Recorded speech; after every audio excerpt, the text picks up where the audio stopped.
విజయవాడలో ఘరానా మోసం ఆలస్యంగా వెలుగు చూసింది. ముత్యాలంపాడు ప్రాంతానికి చెందిన మొచ్చర్ల శ్రీనివాసరావు అనే వ్యక్తి గోల్డ్ స్కీమ్ పేరుతో కోట్లాది రూపాయలు వసూలు చేసి పరారైనట్లు బాధితులు అజిత్ సింగ్ నగర్ పోలీస్ స్టేషన్ ముందు నిరసనకు దిగారు. గోల్డ్ స్కీమ్ పేరుతో సుమారు 30 కోట్ల రూపాయలు వసూలు చేసినట్టు బాధితులు చెబుతున్నారు. పోలీసులు తమకు న్యాయం చేయాలని వారు కోరుతున్నారు.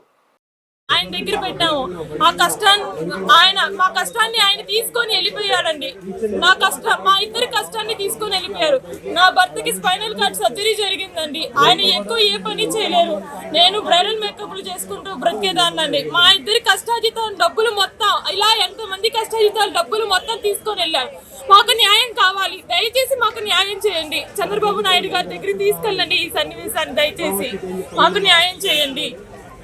మాకు న్యాయం జరగాలి. లేకపోతే మేము ఆత్మహత్య చేసుకోవడానికి తప్ప మాకు ఇంకో దారి లేదండి. 2 పిల్లలు ఉన్నారండి. మాకు చిన్న పిల్లలు. మాకే కాదు ప్రతి కుటుంబానికి న్యాయం కావాలండి. ఒక కుటుంబానికి కాదు ప్రతి ఒక్కరికి న్యాయం జరగాలండి.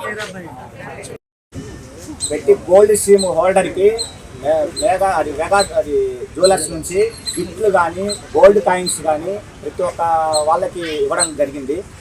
ఇక్కడ ఉన్న ఇన్వెస్ట్మెంట్ మొత్తం ఏదైతే మేము కట్టి ఉన్నామో 26 నెలలు స్కీమ్ ఇది. దాదాపుగా 10 గ్రూపులు పెట్టేశాడు. దాదాపుగా 100 మంది పైన ఉన్నారు. దీంట్లో ఒక్కొక్కళ్ళు 5 గ్రాముల చొప్పున కట్టారు. అట్లా ఒక్క పర్సన్ నుంచే దాదాపుగా 6 అంటే 30 గ్రాములు, 50 గ్రాములు, 100 గ్రాములు ఆ విధంగా కట్టించుకోవడం జరిగింది.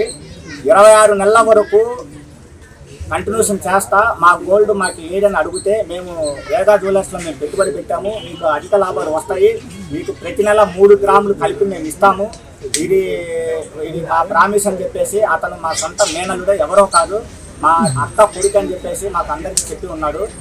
26 నెలలు అయిపోయిన తర్వాత మేము మా స్కీమ్ అమౌంట్ ఏదని చెప్పేసి అని అడిగితే అతను మేము ఇస్తాము, ఒక వారం రోజులు పడుతుంది, వాళ్ళకు ఒక ఫార్మాలిటీస్ ఉంటాయి, ప్లస్ ఒక పెద్ద వ్యవస్థ, అది ఒక సంస్థ, దానికి కొన్ని నామ్స్ ఉంటాయి, దానికి కొన్ని పద్ధతులు ఉంటాయి, అవన్నీ నేను మాట్లాడుతున్నాను, మీరు ఒక నెల ఓపిక పట్టని చెప్పారు.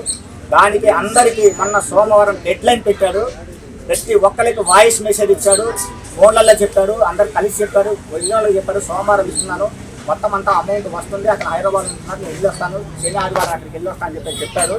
చెప్పిన తర్వాత సోమవారము మళ్ళీ మేము మార్నింగ్ కాల్ చేస్తే 6 గంటల కల్లా మీ అమౌంట్ అందరికీ గోల్డ్ కానీ అమౌంట్ కానీ మీకు ఏది కావాలంటే అది ఆ రోజు రేటు ఏదైతే ఉందో ఆ రేటు ప్రకారం మీ అందరికీ ఇస్తామని చెప్తున్నారు. తరువాత కరెక్ట్గా 5 గంటలు అంటే 5 నుంచి 6 గంటల టైం చెప్పాడు. మేము 6 తర్వాత నుంచి 1 అవర్ టైం తర్వాత మేము కాల్ చేసాము. కాల్ చేస్తే మెంబర్ ఆఫ్ టైం కాల్ చేస్తే సెల్లు ఫ్లైట్ మోడ్లో పెట్టాడు, స్విచ్ ఆఫ్కు చెప్పిన ఫ్లైట్ మోడ్లో పెట్టాడు. మాకు ఆ రోజు మాకు ఎటువంటి డౌట్ అలా సార్, ఎందుకంటే అతను చెప్పే మాటలు, అతను చెప్పే ఇది, అతను చూసిన విధానం, బాలకృష్ణ గారు కానీ దానికి అడ్వర్టైజ్మెంట్ పెద్ద పెద్ద వాళ్ళు అడ్వర్టైజ్మెంట్ ఇవ్వడం వల్ల మేము నమ్మాము. ప్లస్ ప్రతి చోట హోల్డింగ్ అడ్వర్టైజ్మెంట్ కానీ అతను బ్రహ్మాండం చేసుకున్నాడు కాబట్టి ఖచ్చితంగా మేము నమ్మాము. నమ్మిన తర్వాత సరే అని చెప్పేసి నెక్స్ట్ డే మరుసటి రోజు 5:30కి నేను వాళ్ళ ఇంటికి వెళ్ళడం జరిగింది. ఏం జరిగిందని చెప్పేసి ఇంటికి వెళ్ళడం జరిగింది. 5:30 నుంచి 6:30 వరకు ఫోన్ రింగ్ అవుతూనే ఉంది, కానీ ఫోన్ లిఫ్ట్ చేయలేదు.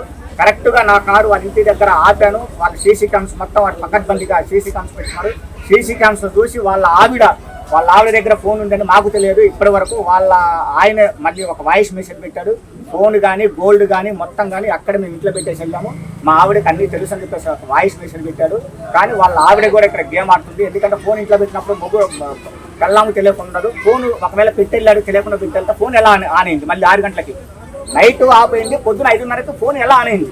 నాది అదే క్వశ్చన్. 5:30 ఆనింది, నా కార్ చూసి సీసీ క్యామ్ చూసి మళ్ళీ వెంటనే మళ్ళీ ఫ్లైట్ మోడ్లో పెట్టారు. ఇది నేను చెప్పిన గారు అతను మళ్ళీ ఒక వాయిస్ మెసేజ్ పెట్టారు.